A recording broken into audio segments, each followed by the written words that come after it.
សួស្តីអ្នកទាំងអស់គ្នាថ្ងៃនេះដែរវិលមកជួបគ្នាមួយខ្ញុំម្ដងទៀតហើយនៅក្នុងរឿងស្នេហាផ្អែមល្ហែមតោះកុំឲ្យខាត់ពេលយូរយើងមកតសាច់រឿងរបស់យើងទៀតផ្ដើមសាច់រឿងដំបូងហ្នឹងយើងឃើញថាឈីកំពុងតែជិះម៉ូតូទៅសម្ភាសការងារពេលកំពុងជិះម៉ូតូហ្នឹងច្រៀងផងសើចផងពេញតែផ្លូវសាច់រឿងរបស់យើងក៏កាត់មកដល់ទីក្រុងឋានហោលោកស៊ីនធំក៏ដើរចុះពីលើឡានយីឈួនក៏ស្រែកសួរថាលោកប៉ាមិនទៅជាមួយពួកយើងទេហ៎លោកស៊ីនធំក៏ឆ្លើយតបយើងមិនទៅទេយើងទៅសពភីងវិញតាចាស់ដូចយើងទៅបានប្រយោជន៍អីយីឈួនឆ្លើយបាទបើប៉ាមានរឿងអីចាំទេទូរស័ព្ទមកខ្ញុំមកតោះយើងទៅយីឈួនក៏បែរមកនិយាយជាមួយតកង់ឡានក៏និយាយច្បាយនឹងលោកប្រធានធំមិនក៏មិនចូលចិត្តបង្ហាញមុខជាសាធារណៈអញ្ចឹងពិភពលោកខាងក្រៅកំពុងតែផ្សព្វផ្សាយពាក្យចចាមអារាមតើគ្រួសារស៊ីនណាជាគ្រួសារបែបណាជាម៉ាហ្វៀក្រមដីអាត់កំបាំងឬក៏យ៉ាងម៉េចឬក៏ជាអង្គការកំពុងដំណើរការយីឈួនក៏ស្ដីឲ្យតកង់ឡានមិនក៏ឯងមកនិយាយដើមយើងនៅមុខយើងបែបនេះសាច់រឿងក៏កាត់មកដល់ឈុតឈីសួស្ដីខ្ញុំមកទីនេះដើម្បីសម្ភាសការងារនិយាយរួចឈីក៏គិតក្នុងចិត្តថាខ្ញុំបានលើថានៅឋានហោរើសអ្នកច្នៃម៉ូដដោយមិនគិតពីការអប់រំឬប្រវត្តិទេតារាបណាមានសមត្ថភាពគ្រប់គ្រាន់នឹងអាចបង្ហាញខ្លួននៅ Paris Fashion ខ្ញុំសង្ឃឹមថាគេនឹងទទួលខ្ញុំចូលធ្វើការរួចក៏ដើរមកអង្គុយនៅកន្លែងរងចាំជួបនឹងអ្នកសម្ភាសដូចគ្នាឈីក៏សួរដោយគួរសមថាអ្នកនាងមកទីនេះដើម្បីសម្ភាសដែរមែនអត់ប៉ុន្តែនាងម្នាក់ហ្នឹងមិនឆ្លើយតបជាមួយឈីទេនាងនឹងមានឈ្មោះថាសុនយូឈីសាច់រឿងក៏កាត់មកដល់លោកឈិនមីងដែលជាអ្នកគ្រប់គ្រងនៅឋានហោលោកឈិននិយាយលោកស៊ីនកំពុងតែមកឋានហោដើម្បីពិនិត្យបញ្ជីថ្ងៃនេះជាឱកាសរបស់ឯងហើយបើឯងខ្លាចជាប្រពន្ធរបស់លោកប្រធានយើងមិនចាំបាច់បារម្ភថាគាត់អាចរកឃើញទេអ្នកគ្រប់គ្រងលីនឹងយើងបានផ្សំគំនិតគ្នាខ្លាយបន្លំគណនៃហើយអ្នកដែលគាត់កំពុងនិយាយជាមួយនេះគឺជាក្មួយស្រីរបស់គាត់ឈ្មោះថាឈិនស៊ីនាងក៏ឆ្លើយលោកពូនេះគឺជាលោកស៊ីនណាមានតែសមាជិកជាន់ខ្ពស់នៃក្រុមប្រឹក្សាភិបាលប៉ុណ្ណោះដែលបានជួបគាត់ខ្ញុំបានជួលអ្នកស៊ើបឲ្យទៅថតរូបគាត់ប៉ុន្តែសូម្បីតែមួយសន្លឹកក៏មិនបានដែរខ្ញុំមិនដែលស្គាល់គាត់ទេ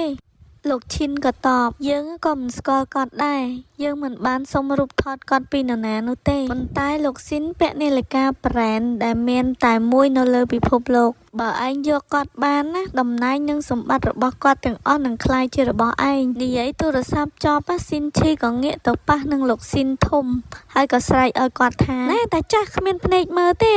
ឈីក៏នៅទីនោះដែរនៅពេលឃើញមានរឿងបែបនេះកើតឡើងនាងក៏ចូលទៅជួយហើយក៏និយាយថាជាក់ស្ដែងនាងជាអ្នកដើរមិនមើលហើយអីក៏នាងមកបន្ទោសអ្នកដទៃឈីក៏ងាកមកសួរលោកស៊ីនធំវិញលោកពូតើលោកពូមានឈឺត្រង់ណាទេនៅពេលដែលឃើញមុខឈីភ្លាមគាត់ក៏នឹកឃើញដល់ពេលដែលយីឈួនយករូបថតបង្ហាញរូបកូនប្រសារបស់គាត់ហើយគាត់ក៏ឆ្លើយតបវិញថាមិនអីទេអរគុណហើយកូនប្រសា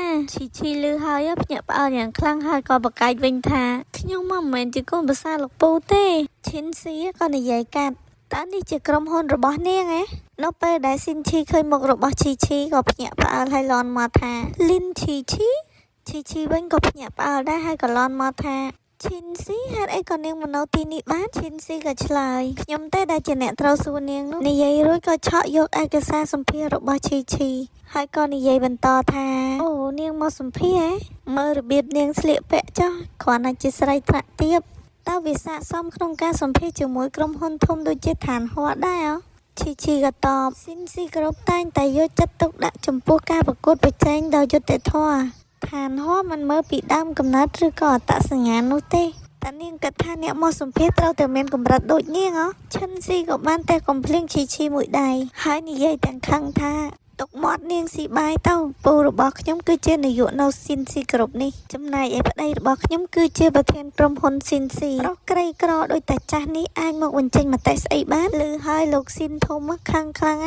ក៏ស្រែកឲ្យឈិនស៊ីថាណែស្រីល្ងីល្ងើប្រធានក្រុមហ៊ុនស៊ីនស៊ីគ្រប់ចាប់ផ្ដើមដំបូងពីការងារមូលដ្ឋានរបស់រោងចក្រកាត់ដេរគាត់មិនវិនិច្ឆ័យមនុស្សតាមរូបរាងទេនាងចំជាគ្មានគេខ្មាស់មែនព្យាយាមចាប់មនុស្សប្រុសអ្នកមានឈិនស៊ីក៏និយាយតនេះជាបញ្ហាថ្នាក់លើរបស់ពួកយើងតែចាស់ឯងដឹងខ្លួនថាមានក្លិនស្អុយទេ ชี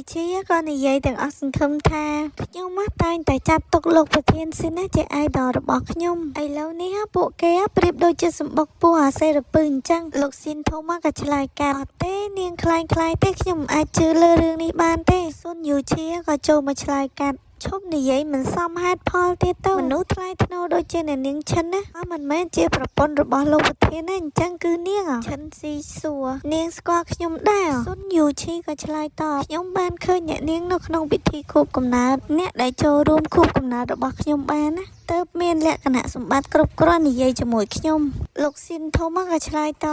នាងនឹងឯងសមធ្វើជាកូនប្រសារខ្ញុំរួចហើយកត់កចង្អុលទៅឈីនេះទើបជាកូនប្រសាររបស់ខ្ញុំជាភរិយារបស់ប្រធានក្រុមហ៊ុនឈីលឺហើយភ្ញាក់ផ្អើលហើយក៏លន់មកថាខ្ញុំហ៎